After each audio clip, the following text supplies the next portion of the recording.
todos. Ante todo quiero expresar mi más afectuoso y respetuoso reconocimiento por la invitación que se me ha formulado y por la cordial hospitalidad que se me ha dispensado. No es esta la primera vez que concurro a Veracruz, particularmente a Jalapa y a sus foros jurídicos, para compartir reflexiones. Muchas veces he estado acá admirando y apreciando el legado jurídico, político y ético de Veracruz y los veracruzanos. Y desde luego espero estar muchas veces más. Esto no es una amenaza, es una promesa que yo me hago a mí mismo para mi propio bien. Gracias pues por su hospitalidad, por la forma de expresarla, por sus expresiones tan inmerecidas, tan gentiles, tan amistosas hacia su servidor y amigo. El tema que me tiene en esta tribuna, he preferido estar aquí, no allá, porque a veces al hablar gesticulo y corro el riesgo de agraviar a quienes me rodean sin quererlo, entonces prefiero ocupar la tribuna donde a nadie golpeo, más que a veces a los autores de ciertas leyes, pero no físicamente. El tema que aquí me tiene es la reforma del año 2008 en materia de seguridad pública y de justicia penal. Es todavía muy pronto para hacer una valoración completa, pero ha transcurrido tiempo suficiente como para poderla observar con objetividad y serenidad. Vale la pena señalar que esta reforma ocurre en el contexto de grandes cambios sociales, políticos, jurídicos, que han dado lugar a otras modificaciones constitucionales de muy amplio espectro. Hace algunos años se dijo que tal vez México debiera comprometerse en el relevo de su constitución, que es una de las constituciones más antiguas de América y más antiguas del mundo, que debíamos sustituir nuestra constitución de 1917, tan reformada, por una nueva ley fundamental. Yo no comparto esa idea, pero me percato de que es conveniente, de que es pertinente revisar con alguna frecuencia nuestro texto constitucional para adecuarlo a las nuevas circunstancias y a nuestras necesidades y esperanzas. Claro que hay que hacerlo con gran cuidado, con gran cautela, con gran rigor, para no desencaminar la marcha de la República. A veces me da la impresión de que si no estamos sustituyendo de un golpe la constitución política de los Estados Unidos mexicanos, sí la estamos relevando paulatinamente en una especie de cambio, si me permiten la expresión que no es irrespetuosa, en una especie de cambio por goteo. No es torrencial, aunque a veces lo parezca, pero poco a poco, paulatinamente, hemos ido cambiando muchas cosas. Yo diría, es mi impresión, que algunas para bien, pero no estoy seguro de que todas necesariamente para bien. Y ahora mismo estamos empeñados en grandes reformas que tienen que ver con esta que pretendo examinar. Una gran reforma en materia de amparo, una revisión profunda de nuestro juicio de garantías, de nuestro juicio fundamental, el juicio de amparo, y una gran reforma, no menor, sino realmente relevante, trascendente, en materia de derechos humanos. Ninguna de ellas se encuentra todavía en vigor, hay algunos aspectos pendientes en el trámite de relevo constitucional, pero todo hace suponer que en breve tendremos un nuevo sistema de amparo, más amplio, más protector, más avanzado, sin desdén para la gran tradición jurídica mexicana en materia de juicio de amparo. Son pasos hacia adelante en la ruta que emprendimos hace un siglo y medio. Y todo hace suponer que pronto tendremos también una nueva sistematización de los derechos humanos, de nuestros derechos primordiales, fundamentales, básicos, a lo largo de más de 10 artículos constitucionales.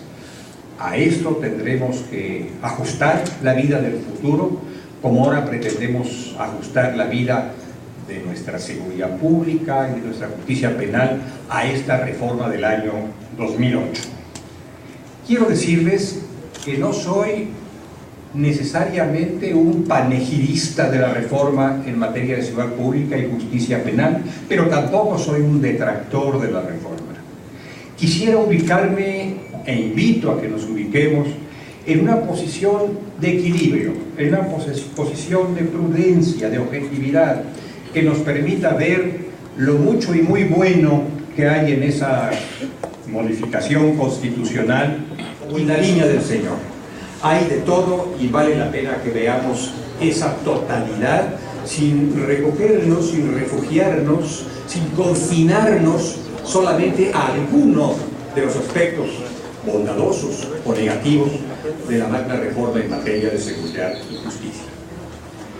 Para ello, un viejo principio, el de la escritura, y la adopción de un principio que no siempre hemos practicado, aunque a menudo hemos proclamado, que es el de la oralidad, y la asunción de un régimen procesal que se conforma a estos nuevos patrones. Esto es parte de la reforma en materia de justicia penal y seguridad pública. Es parte del bosque. Convengamos en que tenemos que ver el bosque en su conjunto, en plenitud, y evitar que, observando los árboles, y solamente los árboles, nos veamos privados de conocer la magnitud del bosque en el cual nos hemos internado. Para conocerla, hay que apreciar el origen de la reforma constitucional, las circunstancias en las que ésta se promovió, los objetivos que se proponen y algo más, porque han transcurrido 3 años. 3 años que todavía no son mucho tiempo, pero que tampoco son tan reducido tiempo que no nos permita llegar a ciertas conclusiones. Algo más, es decir, los resultados. ¿Cuáles son los resultados que hasta este momento ha arrojado esta magna reforma constitucional? Se dice que es una reforma histórica, convengo en que lo es, o en que lo puede ser, si ponemos de nuestra parte todo lo que hay que poner para que lo sea, pero también quiero decir, no deseo ahorrarme esta expresión, que la historia se recorre en 2 direcciones. Se desanda, se recorre para atrás, se retrocede en el camino, o se recorre hacia adelante, se avanza en el camino.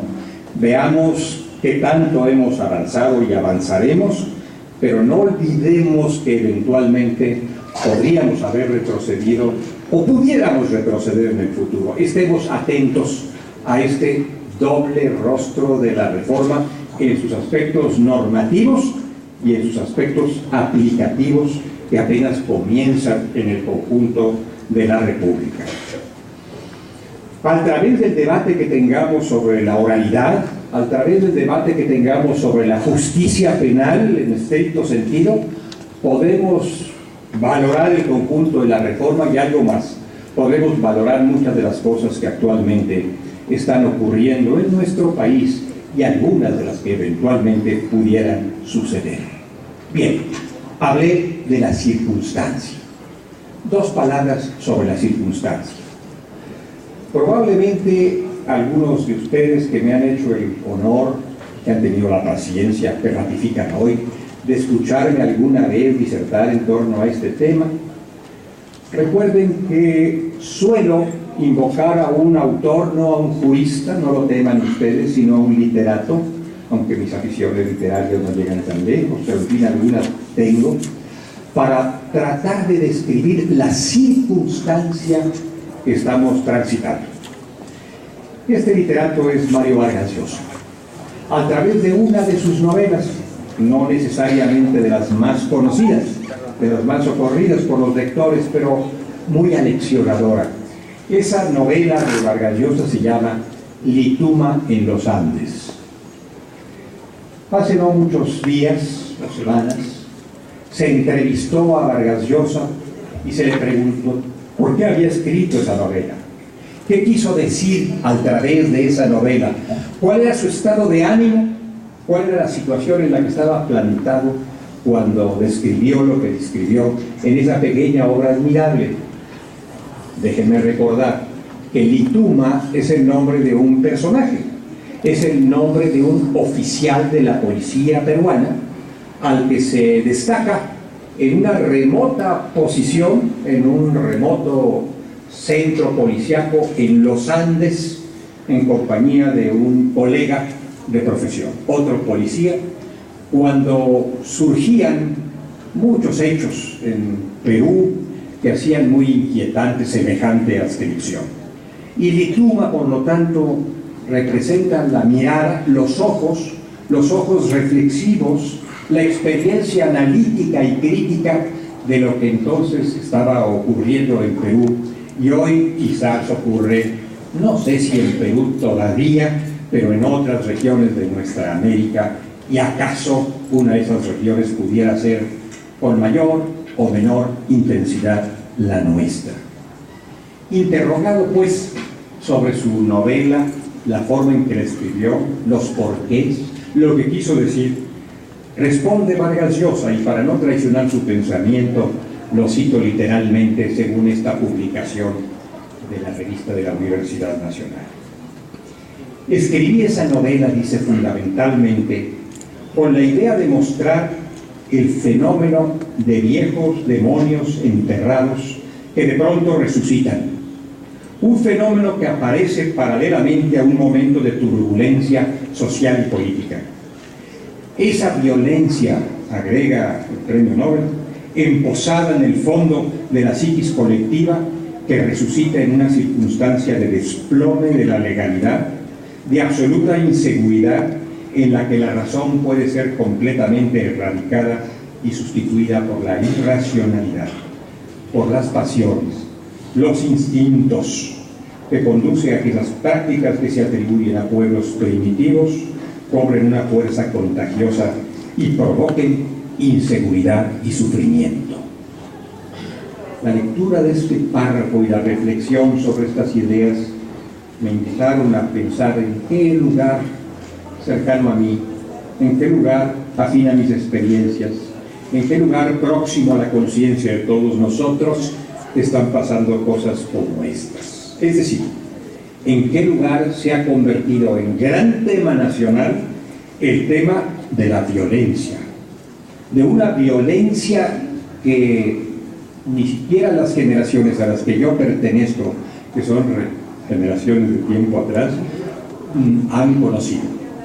Una violencia brutal, multiplicada en lo cuantitativo y en lo cualitativo, que es hoy uno de los grandes temas nacionales.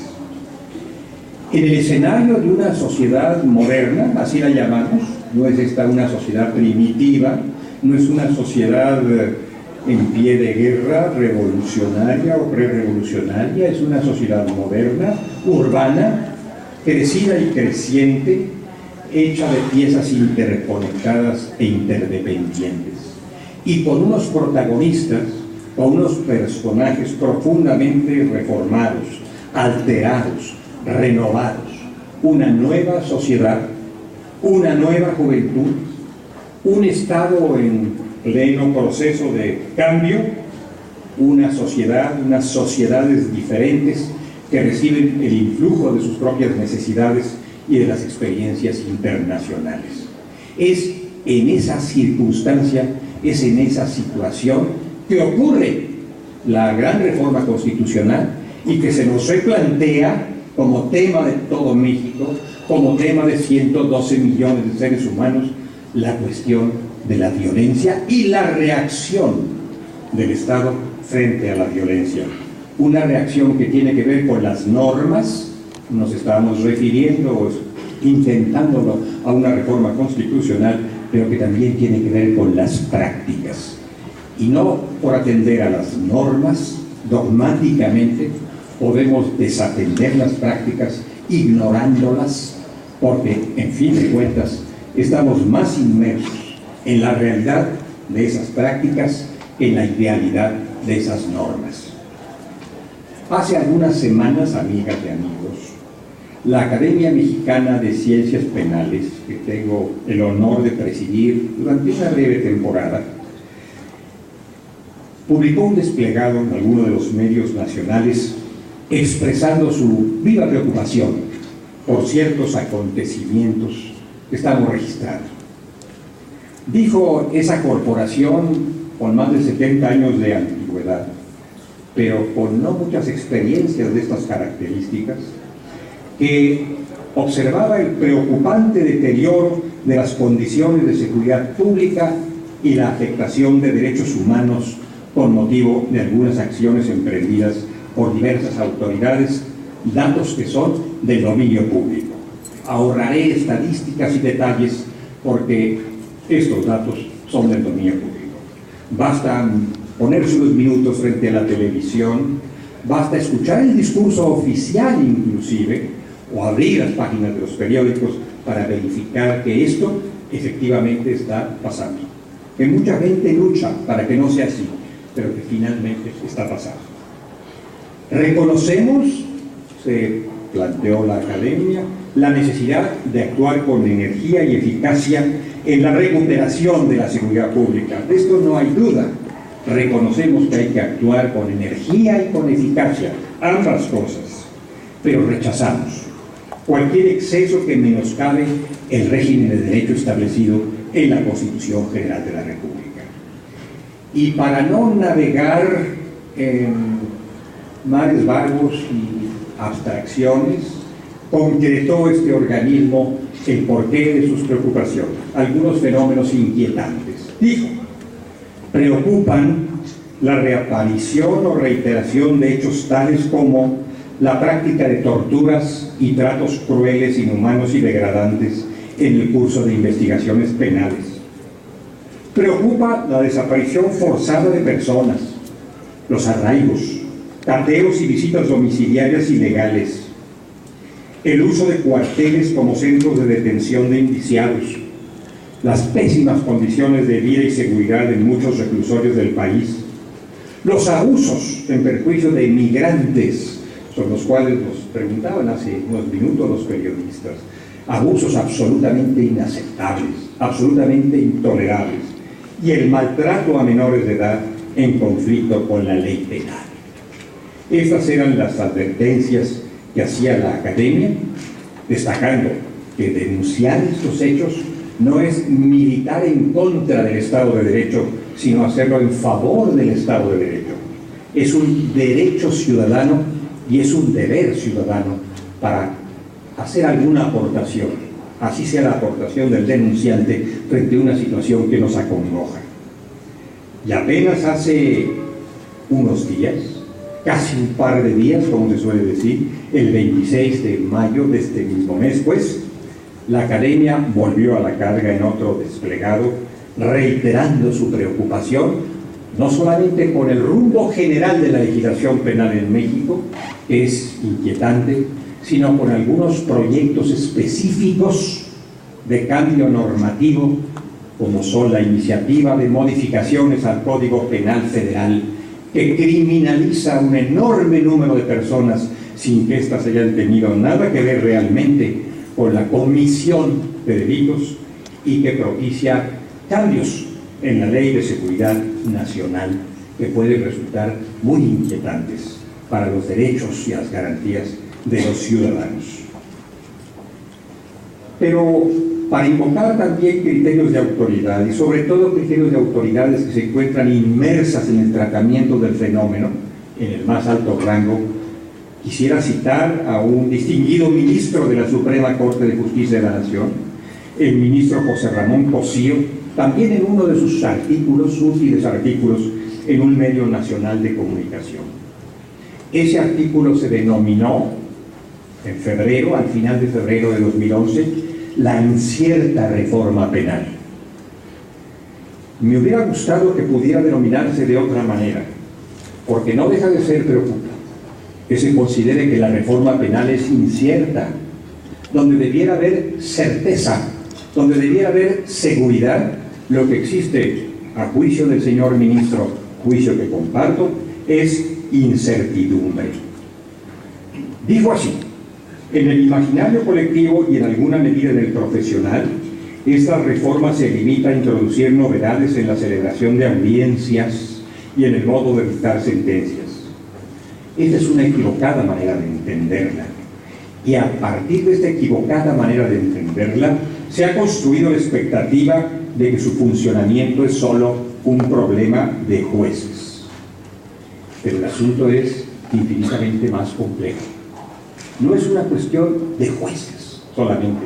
Tiene que ver, por lo que toca a autoridades, claro está, con el Ministerio Público. Tiene que ver con la prevención de la delincuencia. Tiene que ver con el ser y el quehacer de la policía. Tiene que ver con el régimen de medidas cautelares y de medidas penales, con lo que pasa o no pasa en nuestras prisiones. En un momento de nuestra historia caracterizado, sigue diciendo el ministro, por la incapacidad estatal para ordenar los fenómenos delictivos, es prioritario concentrar esfuerzos nacionales para contar con los elementos presentes y futuros de este experimento jurídico y social en marcha. Si no hay éxito, y nos conviene a todos que haya éxito, y militamos para que lo haya, pero si no lo hay, las consecuencias serán evidentes. Se sumarán al descrédito de las fuerzas de seguridad y a la enorme impunidad existente, más desconfianza y más impunidad, con todo lo que ello entraña. Yo recuerdo que en algún encuentro de la conferencia de juzgadores de tribunales superiores de justicia, CONATRI, a la que me han hecho en ocasiones el gran favor y honor de invitarme, el señor presidente de CONATRI dijo en voz muy alta, para que se oyera, el señor presidente del Tribunal Superior de Justicia del Estado de Tabasco y presidente de CONATRI, dijo, y con razón, este puede ser un gran éxito histórico, pero también puede ser un histórico fracaso. Cuidamos de que sea un gran éxito y no un histórico fracaso. Bien, las premisas que yo quisiera destacar para el enjuiciamiento general de la reforma en materia, ya dije, de seguridad y justicia, son las más elementales en el Estado de Derecho.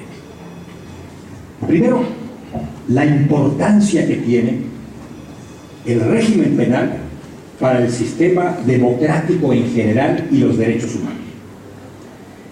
Es mucho lo que del régimen democrático y de derechos humanos depende del sistema penal. El sistema democrático y los derechos humanos están de alguna manera histórica y actualmente anclados en el sistema penal. Lo que allí ocurra o no ocurra influirá sobre el desarrollo y la persistencia del sistema democrático y de los derechos humanos. Primera premisa. Segundo, es menester, sin duda, y ya lo dije, lo reitero, porque en ocasiones puede asaltar la duda sobre cuál es la tesis general, pero lo reitero, es indudable la necesidad de enfrentar con firmeza y con eficacia la delincuencia. Sobre esto no abrigo ninguna duda. Firmeza y eficacia, inteligencia y vigor, conectados entre sí. El vigor conectado a la inteligencia armada de vigor. El vigor solitario, sin inteligencia, genera más problemas que los que resuelve. La inteligencia sin entereza no resuelve ningún problema. Entonces, vigor e inteligencia conectados entre sí para trabajar el tema de la justicia penal y la seguridad. Tercero, es preciso preservar y fortalecer el Estado de Derecho. A los abogados o a los estudiantes de Derecho nos parece obvio, porque en esto hemos laborado durante siglos o milenios, pero nos parece obvio que hay que preservar y fortalecer el Estado de Derecho. ¿Cuántos sufrimientos, cuántas lágrimas, cuánta sangre derramados por construir un Estado de Derecho? Sin embargo, en condiciones de extrema inseguridad pública, ya no parece tan clara la necesidad de preservar con denuedo el Estado de Derecho si está comprometida la seguridad pública. Y es entonces cuando se plantea Y me parece que hay que salir al paso de semejante planteamiento tan lesivo. Es entonces cuando se plantea un raro dilema, raro y falso: seguridad o derechos humanos, seguridad o Estado de Derecho, seguridad o democracia. Lanzando al pueblo la pregunta, que me parece una pregunta insidiosa, tergiversadora de la realidad: ¿qué prefieres? ¿Quieres derechos humanos? ¿Quieres democracia? ¿Quieres Estado de Derecho? Hipotéticamente, renunciar entonces a los derechos humanos. Perdón, renuncia entonces a la seguridad. ¿Quieres seguridad? Renuncia entonces a los derechos humanos. He ahí el dilema. Opta un extremo o el otro. Yo creo que esta es una monstruosa falacia, pero es una monstruosa falacia de la cual derivan múltiples consecuencias prácticas. Si aceptamos renunciar a los derechos humanos y al Estado de Derecho en aras de la seguridad, acabaremos por zozobrar, como sociedad y como individuos. Y finalmente, la seguridad es uno de nuestros derechos humanos. Una comunidad desarrollada, una comunidad avanzada, tiene que reclamar imperiosamente ambas cosas: seguridad, sin duda; derechos humanos, sin duda, a título de uno de los derechos humanos. Revisemos muy brevemente nuestras herencias y nuestras tendencias en el pasado y en el presente imperioso. Somos herederos de un don ideológico y práctico del orden liberal y democrático que deriva del pensamiento y de las acciones del final del siglo XVIII. Los penalistas, el sistema penal, son legatarios de esa herencia, son legatarios de esa tradición, sobre la cual, dice Ferrajoli, se construyó el modelo contemporáneo del Estado de Derecho, sobre la cual se construyó el modelo contemporáneo de democracia, no en sentido formal, que no es poca cosa, pero que no es suficiente, sino en sentido sustancial, no como régimen electoral solamente, que es algo, sino como estilo de vida, como sistema de vida que dice nuestra Constitución. Bueno, todo eso nos llega de esta gran herencia dos veces secular. De esa herencia deriva lo que llamábamos al final del siglo XX el sistema penal democrático, que creímos establecido en definitiva con firmeza y del cual juramos no separarnos, no apartarnos, porque nos proveyó de amplias garantías. Un sistema penal democrático fundado en ciertas decisiones penales, políticas fundamentales. Los constitucionalistas que me hacen el honor de escucharme, y aquí hay algunos, saben de esto que se suele denominar las decisiones políticas fundamentales de la nación. Ante todo, el respeto al ser humano, pero no es la única decisión política fundamental para la organización de una sociedad política. Bueno, también en materia penal, hay ciertas decisiones políticas fundamentales para organizar todo el régimen de seguridad y de justicia penal. Una decisión acerca de qué es el delito, no en abstracto. ¿A qué vamos a llamar delito? ¿Cuáles son las conductas cuyo carácter ilícito resulta tan intenso y tan inadmisible que tendremos que calificarlas como delitos? ¿Vamos a multiplicar las figuras delictuosas o vamos a limpiar nuestros códigos de figuras que pueden ser tratadas con métodos no penales, con métodos de carácter social o jurídico, pero no penales? Primera gran decisión política fundamental en materia penal. Segunda, ¿a quién vamos a llamar delincuente? ¿A quién vamos a reconocer, colocándole un membrete, como el infractor que debe ser llevado ante la justicia penal y que amerita ser sancionado? ¿Al diferente? ¿Al discrepante? ¿A lo que hoy llamamos el enemigo? ese reconocimiento vamos a hacer multiplicando el mundo de los delincuentes para amparar el mundo de los ciudadanos. He ahí otra decisión política penal fundamental para construir un sistema punitivo. Tercero, ¿cuáles van a ser las consecuencias jurídicas de la conducta ilícita? Es decir, las penas y las medidas de seguridad, las sanciones, para decirlo con llaneza. ¿A qué propósito? ¿A qué proyecto ético y jurídico, político y social obedecerán las sanciones? ¿Qué queremos hacer con ellas? ¿Causar el máximo sufrimiento o desprender de ellas una dosis razonable de utilidad social, humanizando las penas y al mismo tiempo garantizando la seguridad pública y la paz colectiva? ¿Cuál va a ser nuestro sistema de sanciones? ¿Hasta dónde queremos llegar con ellas? En el pasado se llegó muy lejos. En el presente y en el futuro, ¿hasta dónde queremos llegar? Esa es otra decisión fundamental. Una más, la cuarta. ¿Cuál va a ser el método que vamos a adoptar para la investigación y la aplicación de sanciones? Es el gran tema que ahora está a la vista, porque al hablar de método me estoy refiriendo al procedimiento, al proceso, al enjuiciamiento. ¿Qué clase de sistema de verificación de delitos, de responsabilidades y aplicación de sanciones vamos a adoptar para proyectarlos en el conjunto de nuestra legislación? Y finalmente, otra decisión política fundamental: ¿cómo vamos a ejecutar las penas y las medidas? ¿Con qué espíritu? ¿Con qué arsenal de instrumentos? ¿Con qué objetivos? ¿Con qué procedimientos vamos a ejecutar una vez dictadas esas penas y esas medidas? Es decir, aquí hay un haz de decisiones que tomar, decisiones que implican acciones consecuentes y coherentes bajo cierta idea de conjunto, es decir, una estrategia y un proyecto de justicia penal.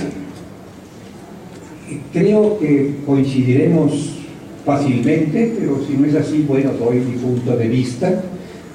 Entiendo, sin embargo, que coincidiremos en que hoy día no contamos con ese gran proyecto, con esa gran estrategia de conjunto, después de una deliberación social, de una reflexión colectiva, que fije con toda claridad, bajo el rubro de política criminológica del Estado mexicano, a qué llamaremos delitos, a quienes tildaremos de delincuentes, cuáles serán las sanciones y para qué, cuál será el método a seguir para aplicar las sanciones, cómo ejecutaremos estas medidas a las que denominamos penas o medidas de seguridad. Creo que carecemos de una política criminal. Tenemos, sí, reformas constitucionales, pero una verdadera política criminal que sería el terreno propicio para la reforma constitucional, aparentemente no lo tenemos. En fin, sigo adelante con esta idea acerca del sistema penal democrático. El sistema penal democrático, fundado sobre una política criminológica de la que estamos ayunos, implica una mínima intervención penal del Estado. No una máxima intervención penal del Estado, sino una mínima y necesaria, indispensable, pertinente y proporcional intervención penal del Estado. El Estado no es un leviatán dispuesto a devorar a los ciudadanos.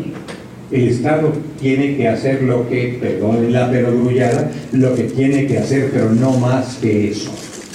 Tampoco puede el Estado convertirse o valerse de un ojo, como en la novela de Orwell, en la ficción futurista de Orwell, de un ojo de hermano grande para estar observando todas las conductas y estar espiando todas las conciencias. Bien, mínima intervención del Estado. ¿Estamos marchando en esa dirección? Dejo simplemente la pregunta. ¿O estamos marchando en la dirección contrapuesta, hacia una creciente intervención penal del Estado? El Estado que se repliega de prestaciones sociales se expande en reacciones penales. También el sistema penal democrático significa garantismo, es decir, multiplicación de derechos y garantías, para decirlo de una manera muy rápida, muy llana, y no retraimiento o supresión de derechos y garantías, y algunas de las reformas que hemos asumido efectivamente se basan en la supresión o en la reducción de derechos y garantías en ciertos ámbitos, en ciertos territorios, a cambio de aumentarlas en otros. Finalmente, yo agregaría, como parte de este sistema de justicia penal democrática, el énfasis en los que llamamos seguridad, pero no solamente seguridad pública o seguridad nacional, que son conceptos, por supuesto, valiosos, que hay que conocer y con los que hay que trabajar, sino un paso más allá o un paso más a fondo, lo que se suele denominar hoy día seguridad ciudadana, seguridad humana, es decir, esa forma de seguridad que depende o deriva de la observancia, de la tutela, del ejercicio efectivo, de la suma de los derechos, no solamente de la suma de los deberes, sino también de la suma, por supuesto, de los derechos. Esa expresión de la seguridad que no oímos, que no escuchamos a la hora de hacer reformas constitucionales imbuidas solo de seguridad pública y nacional, pero no de seguridad humana, no seguridad ciudadana. Factores de la crisis. En la crisis en la que nos hemos instalado, observamos como factores de ella una lamentable decadencia de las instancias sociales de control. Vamos a acabar dependiendo de instancias no sociales, sino oficiales, de control de la conducta, contrariamente a nuestra experiencia de casi un siglo.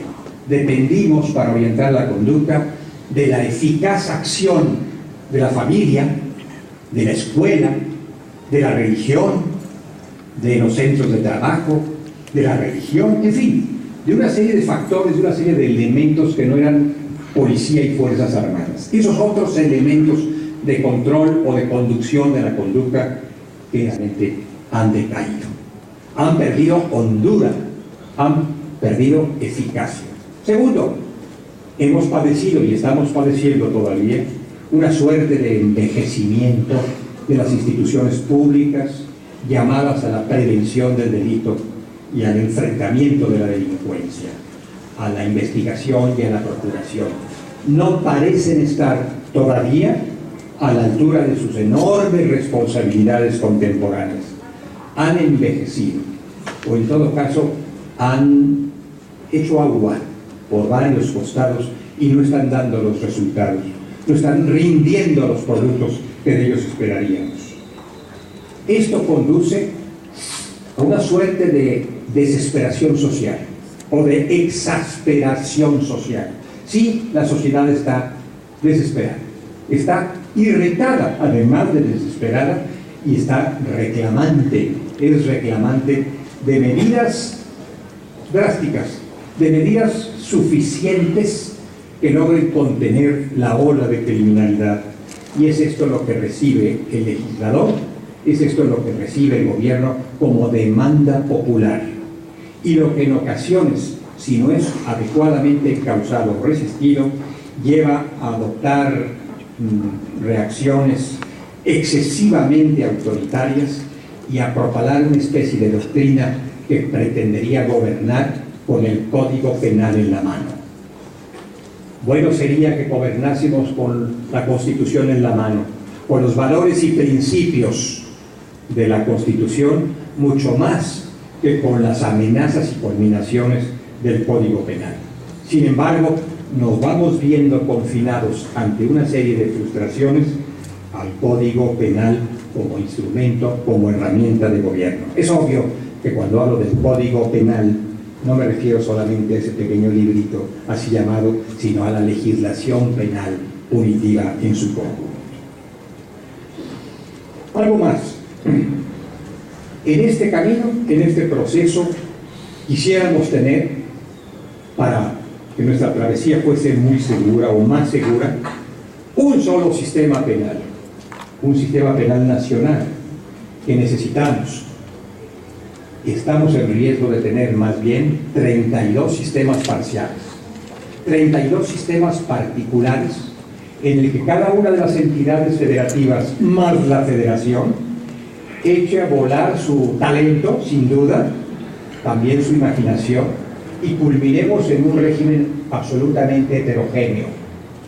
Alguna vez criticamos, y digo criticamos en primera persona del plural porque lo hicimos todos, criticamos el paisaje que se ofrecía, el panorama que ofrecía el sistema penal mexicano. Y dijimos, nos hemos dedicado a copiar el Código Penal Federal, y para el Distrito Federal los estados simplemente adoptan ese código. Bueno, ese tiempo quedó atrás, hace décadas. Muchos estados superaron el modelo federal y distrital y cada uno legisló por su cuenta. Pero ahora estamos ante una situación extremosa en la que podemos caer en 32 sistemas penales, procesales penales, de menores infractores y así sucesivamente, en vez de contar con un verdadero sistema penal nacional.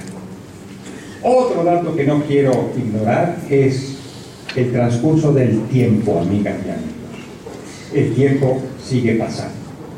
Sigue pasando y ya vimos lo que ocurre cuando en un momento de gran entusiasmo adoptamos una solución constitucional y luego reposamos.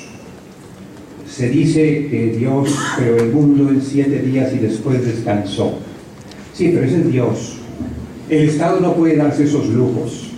Crear normas y después descansar. Y nos ha pasado. Nos pasó en materia de justicia para adolescentes, con enorme entusiasmo, y no siempre con buena información, pero con enorme entusiasmo reformamos un precepto constitucional y reposamos. Bueno, no todo el mundo reposó. Algunas entidades expidieron su propia legislación en consecuencia de esa reforma constitucional, pero no todas. Y al cabo de poco tiempo fue necesario volver a reformar la Constitución, incorporando un artículo transitorio para ampliar el plazo, a fin de que se legislara en materia de adolescentes en conflicto con la ley penal. Esta es una lección dolorosa que debiéramos tomar en cuenta para los efectos, ya no de los menores, sino para otros efectos derivados de la reforma del año 2008. El Poder Revisor de la Constitución nos dio una tregua de 8 años para establecer este sistema en toda la República. 8 años de vacación legislativa. Muy bien, parece mucho tiempo. Esto corresponde también a la experiencia de otros países que se han dado varios años. Y enhorabuena, porque el cambio es mayúsculo, requiere de mucho. Recursos de todo tipo, humanos, financieros, materiales, mentales también. Un cambio de mentalidad en materia de justicia penal. 8 años pudiera ser un tiempo razonable para un viaje de semejante calado. Sí, pero de esos 8 años ya transcurrieron 3. Y veamos en qué punto nos encontramos. Los estados que manifiestan haber hecho su reforma son los menos, no los más. Independientemente de que las reformas sean heterogéneas y de que en el camino haya habido muchas, pero muchas rectificaciones. Veamos si no el caso de Chihuahua, que es un caso ejemplar, porque fue el primer estado, o uno de los primeros, que legisló, inclusive antes de la reforma constitucional, y que ha tenido que hacer, ojalá que funcionen, muchos ajustes sobre la marcha.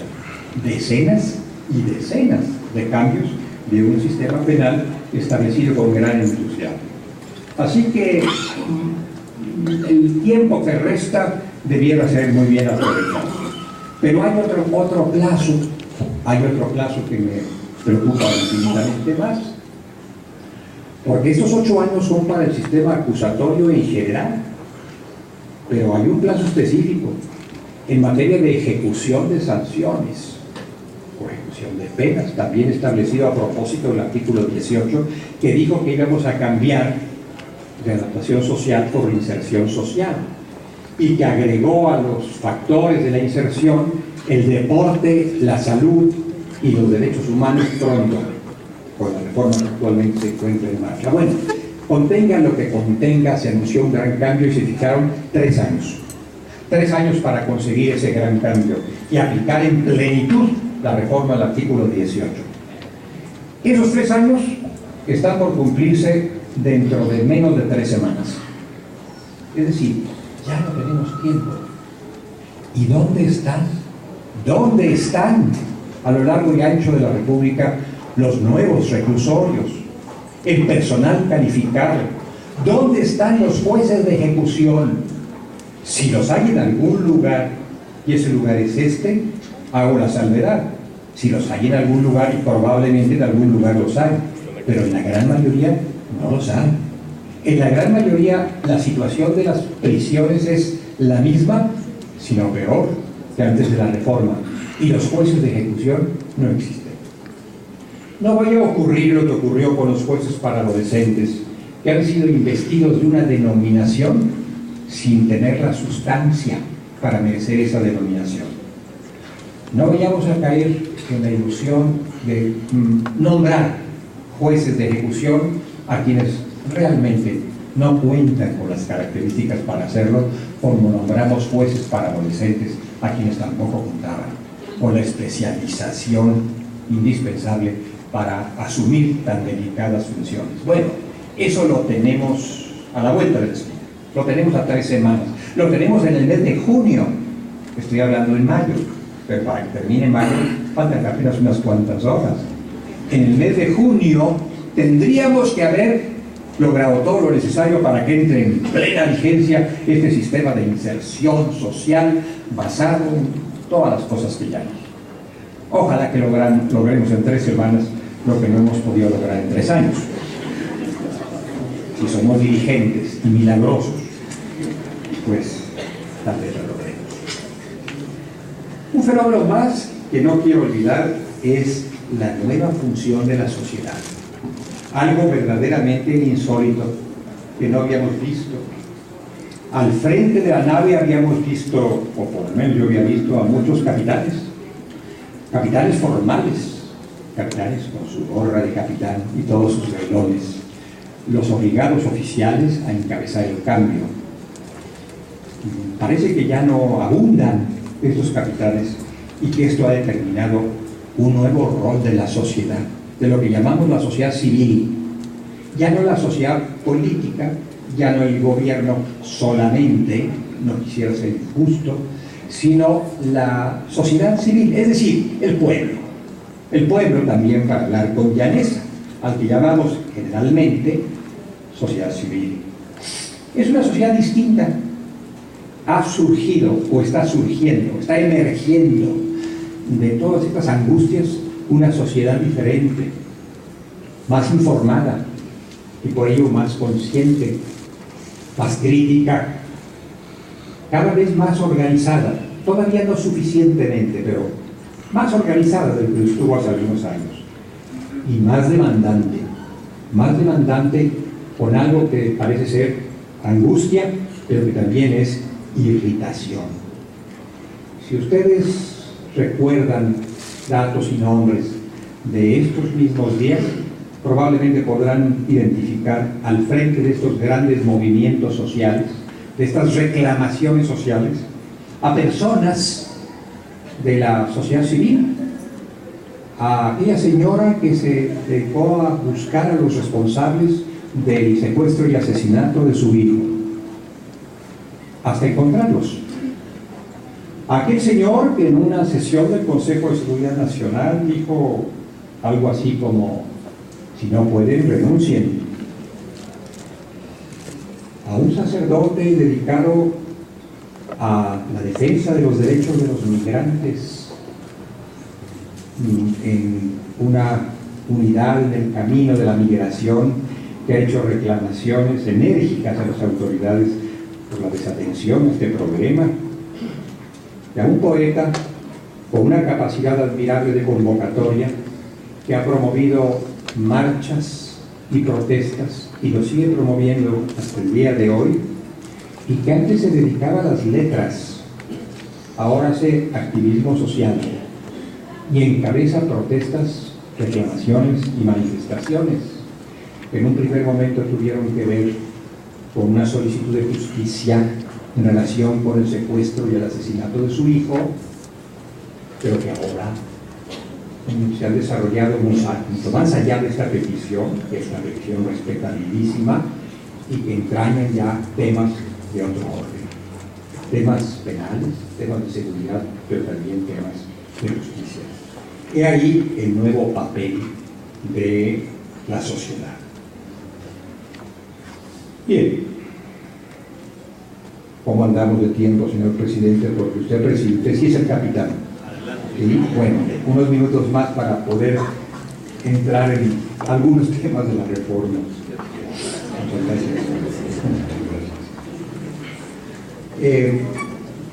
La reforma del 2008 está enmarcada en lo que llamamos, y otras reformas están enmarcadas en lo que llamamos la reforma del Estado. Esta expresión que nos ha seguido, no digo perseguido, nos ha seguido durante los últimos años, con aciertos y frustraciones, con avances y retrocesos, pero que nos ha ilusionado tanto. Reformemos al Estado. Yo me he preguntado y me sigo preguntando, ¿de qué hablamos cuando hablamos de reformar al Estado?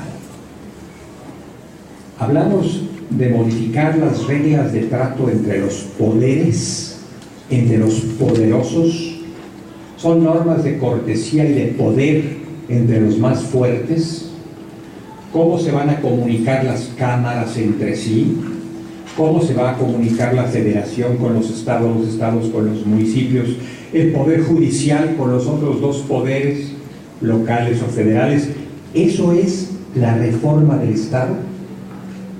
Si eso es la reforma del Estado, o si solo eso es la reforma del Estado, perdonen que diga, en mi concepto, eso no interesa a los ciudadanos. Ese no es un problema de los ciudadanos. Ese no es un problema de los seres humanos de carne y hueso. ¿Cuáles van a ser las normas de cortesía entre las cámaras del Congreso de la Unión? Puede ser algo muy interesante, pero no para el común de los ciudadanos. ¿Cuántos diputados debiera haber? ¿Cuántos senadores electos? ¿Bajo qué reglas? Interesante, pero absolutamente insuficiente para un pueblo que está carente de otros satisfactores y que tiene hambre y sed de justicia. Hagamos esa reforma del Estado. Yo diría, esa modesta reforma del Estado.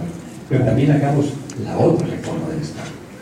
La verdadera reforma del Estado, que es la que tiene que ver con la relación entre el poder público y quizás otros poderes y los ciudadanos de carne y hueso.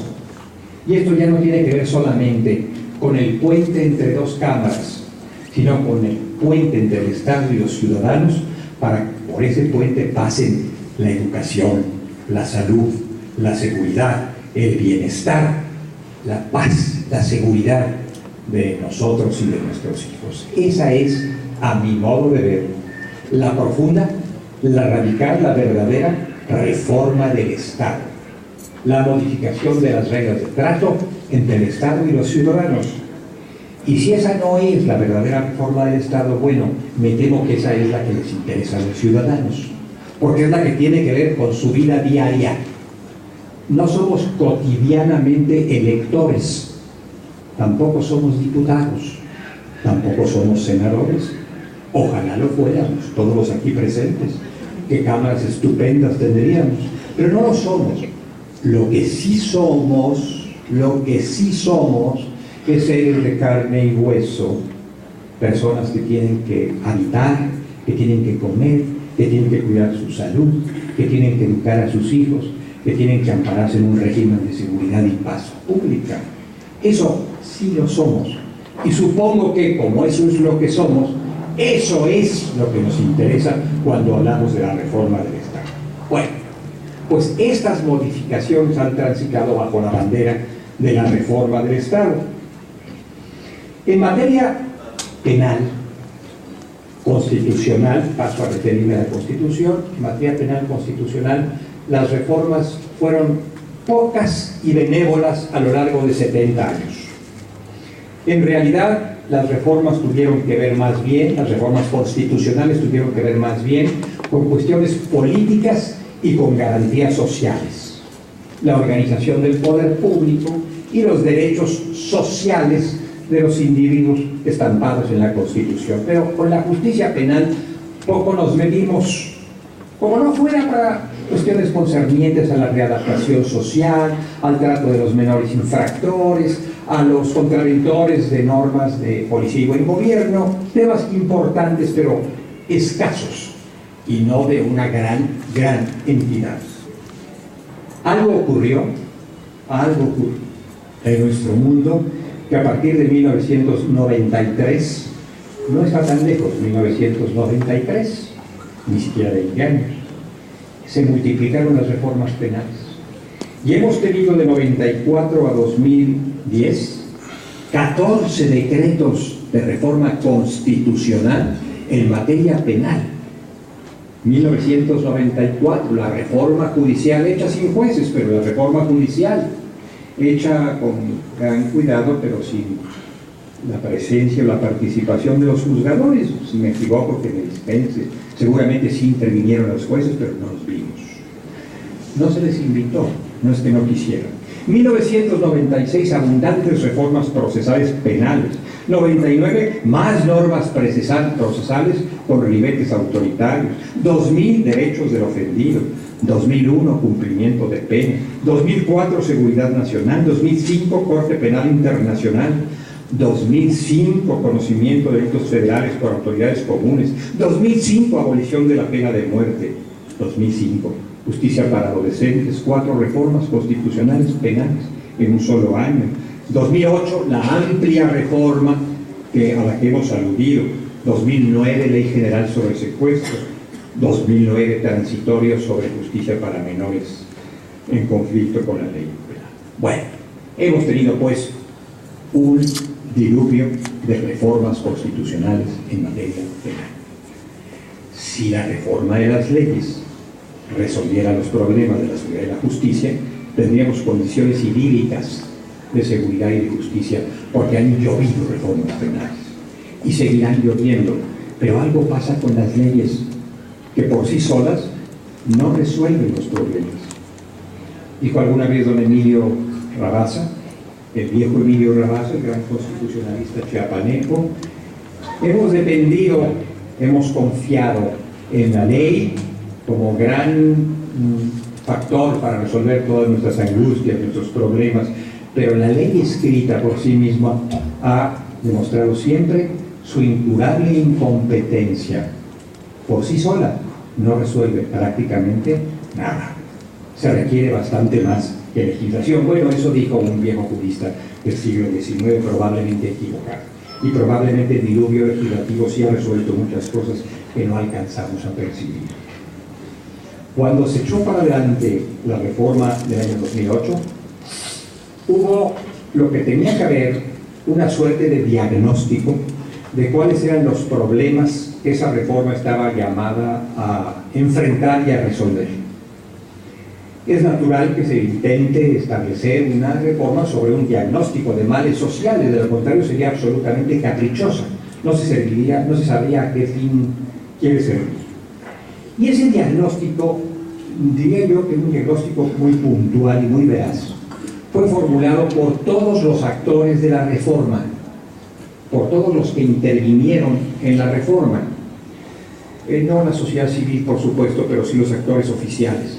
El Ejecutivo Federal, que hizo un planteamiento de reforma, y los diputados y senadores, particularmente los diputados de todos los partidos políticos, que comparten la firma y el mérito de la reforma del año 2008, todos ellos.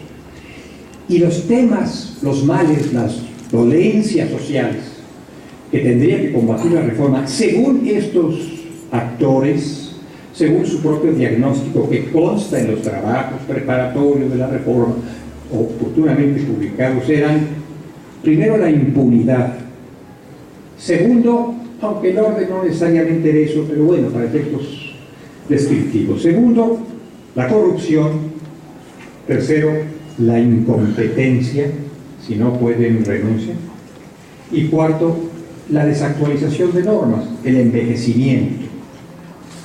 Muy bien, a esta distancia hemos erradicado la impunidad. hemos mejorado las condiciones en las que la persecución de los delitos, ha disminuido un ápice en el país la cifra de impunidad. Hay estudios de sociología aplicada a las cuestiones penales que manifiestan lo contrario, que nuestro margen de eficacia en la persecución es muy modesto. No quiero citar cifras porque son modestísimas, pero bueno, las conocemos todos. Segundo, la corrupción. Hemos logrado abatir la corrupción en los términos en que quisiéramos. Muchos jueces, muchos policías, muchos ministerios públicos con denuedo luchan contra la corrupción. Son modelos de verticalidad, pero no me estoy refiriendo a casos, me estoy refiriendo al aparato nacional en su conjunto, porque estamos hablando de una reforma constitucional nacional y de una problemática nacional en materia de justicia.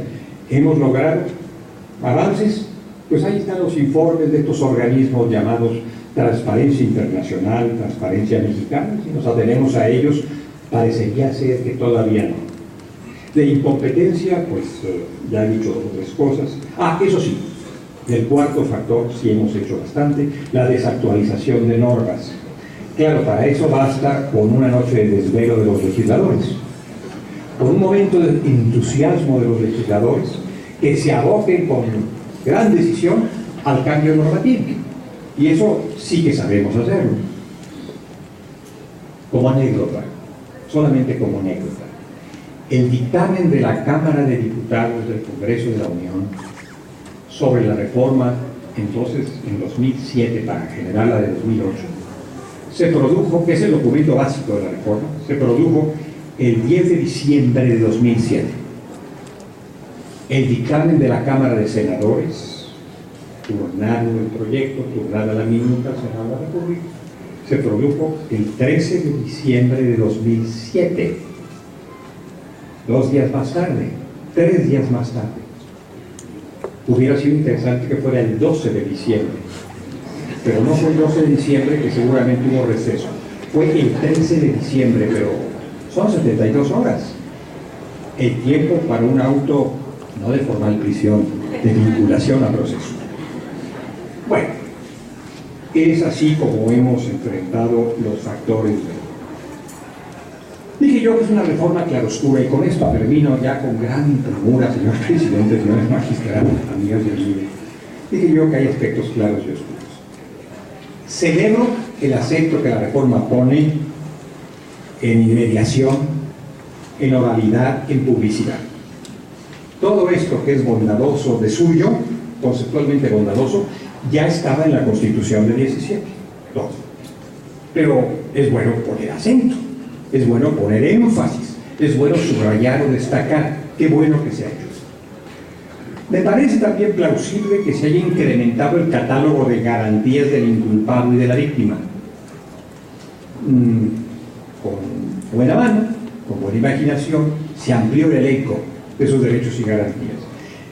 Me parece afortunada la creación de esta figura llamada juez de control o juez de garantías. Era preciso incorporar una figura judicial en ese tramo del procedimiento que siempre quedaba en la sombra.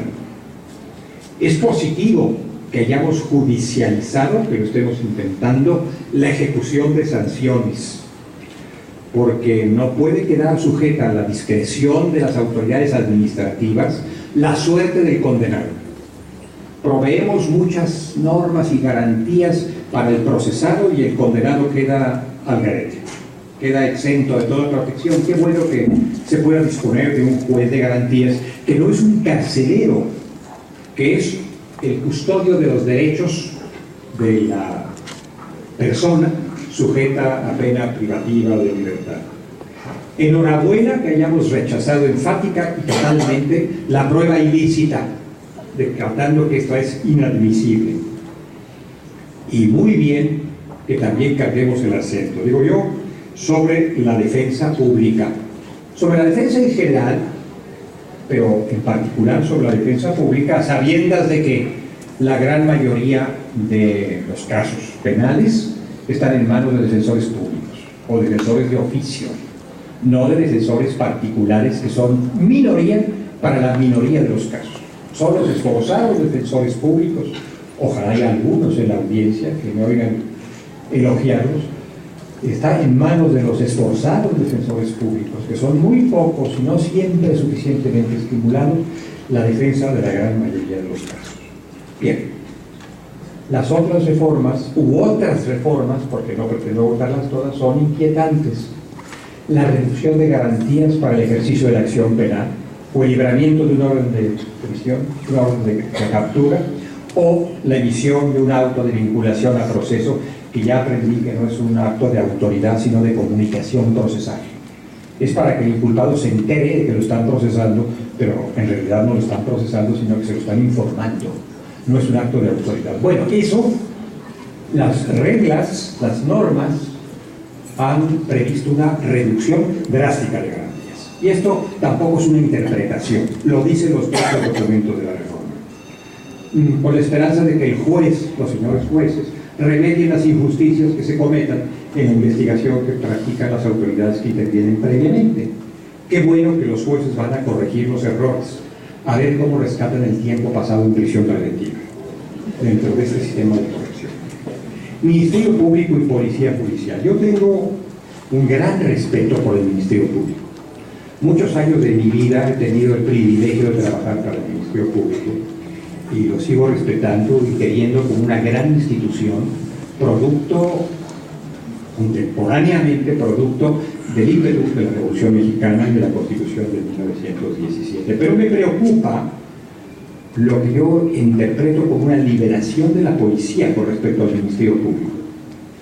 El Ministerio Público ya no tiene la fuerza y la autoridad normativamente que tuvo a propósito de la policía.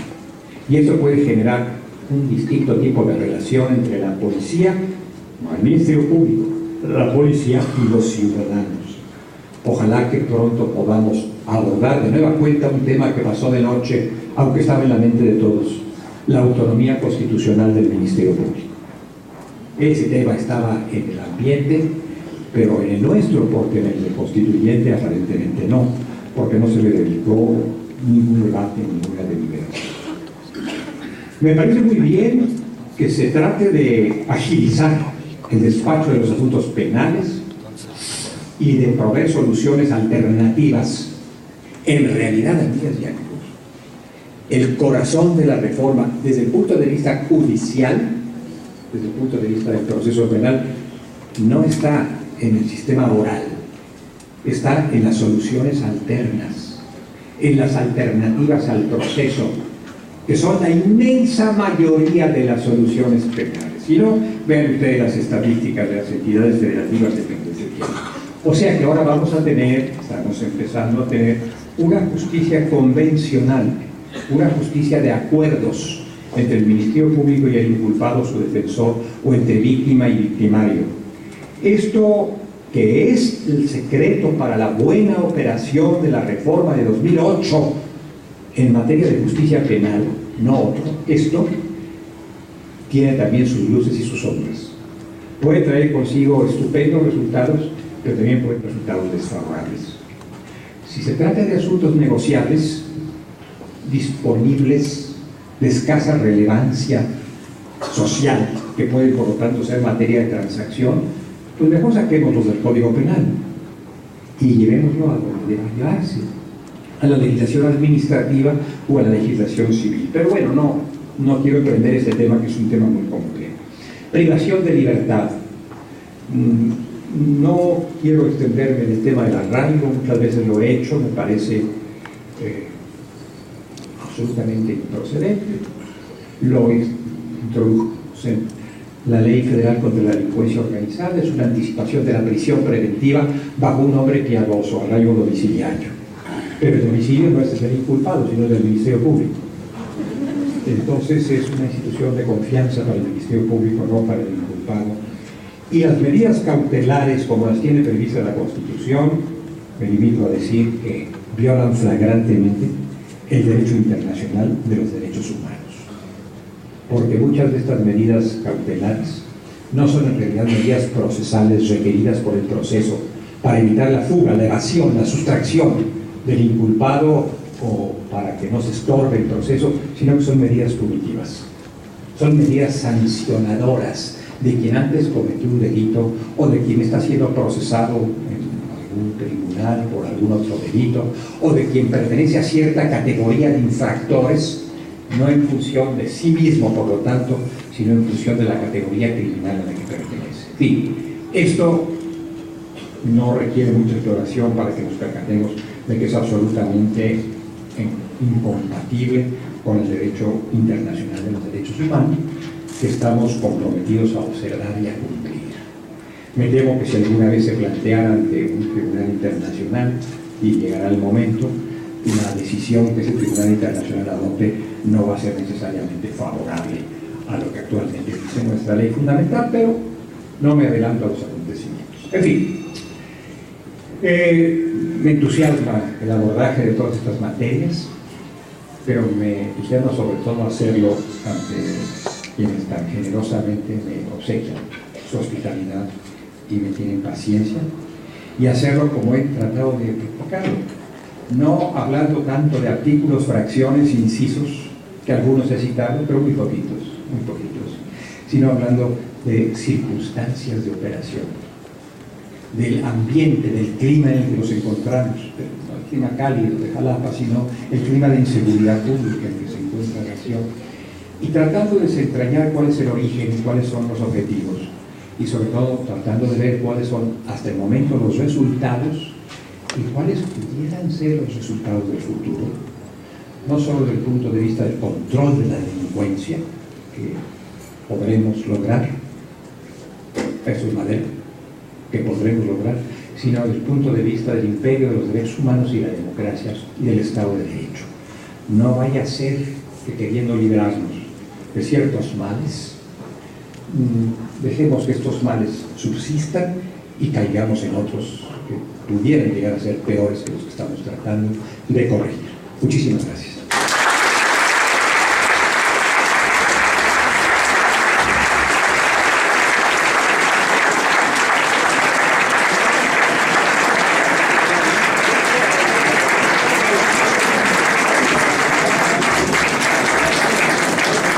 Agradecemos al doctor Sergio García Ramírez su brillante exposición y en este momento el presidente del Tribunal Superior de Justicia.